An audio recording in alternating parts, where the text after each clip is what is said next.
I was a guard at the only level 6 Supermax prison in the federal system for 23 years. We replaced Alcatraz and was the model for Supermax prisons throughout the world.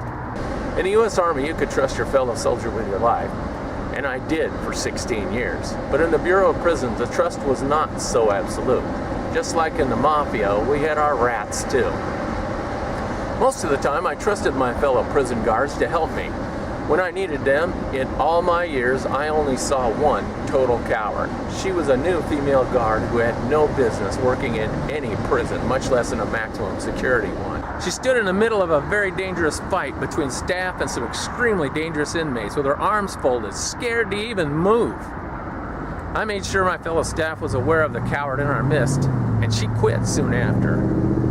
This was the method of the guards to rid ourselves of undesirables. If one of our older federal officers saw you act like a coward, or you ran and told on somebody for a minor rule infraction, then word got around who you were. When I was a union rep, the associate warden was so used to giving the union rep a bribe in exchange for selling out a fellow staff member that he was shocked when I turned down his offer. It was so blatant at times that a former union president made sure we lost several arbitration cases. After his term of president was over, he was promoted to lieutenant and sent to another prison. He came back once to testify against the union in another arbitration hearing. Naturally, not all union people were like this, but enough were given promotions and received favorable treatment after representing staff and losing to make me a little leery. The other exception was the mistake. A tragic example of this was in the I Unit stabbing of an officer. An inmate assaulted staff in I Unit. Later that day, the cell block guards decided to do a little assaulting of their own. Not an uncommon occurrence in those days. 3 officers got in front of the offending inmate's cell and yelled out to the number 1 man on the lockbox. The cell door slid open when the lockbox officer pulled the actuating arm, and the 3 officers rushed in. What the officers had in mind was to beat the crap out of the inmate and leave him bruised and bleeding in the cell. What happened was the first officer in the cell got stabbed with a pencil in the ear. A fight ensued in the cell space, and the officers got about as much as they gave. The injured officer required medical treatment, and the injury could not be concealed. The medical department and supervisors became involved. The unit manager was told, and the special investigative supervisor was brought in. The whole case was turned over to the Office of Inspection, or Internal Affairs as you might know them. When the investigation was done, the staff got 45 days off without pay, the most you can get without being fired. Then the real drama started. Rumor first had it the older white officer snitched out the whole incident. He was ignored by the entire prison. No one would talk to him.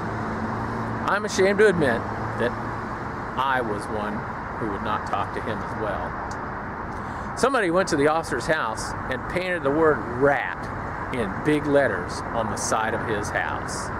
A former officer had an affair with the man's wife, and she moved out while he was at work one day. She left nothing in the house but a few wires and hooks.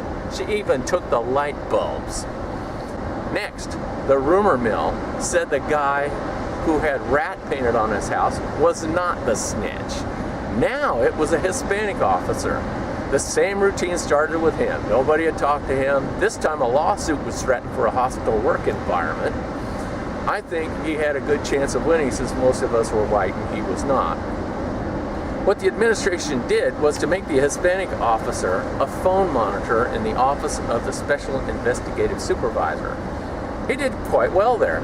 He became a self-taught expert on street and prison gangs. They promoted him to lieutenant, and near the end of his time at Marion, they tried to use him as a supervisor, but few officers would obey his orders, so he was quickly returned to the SIS office.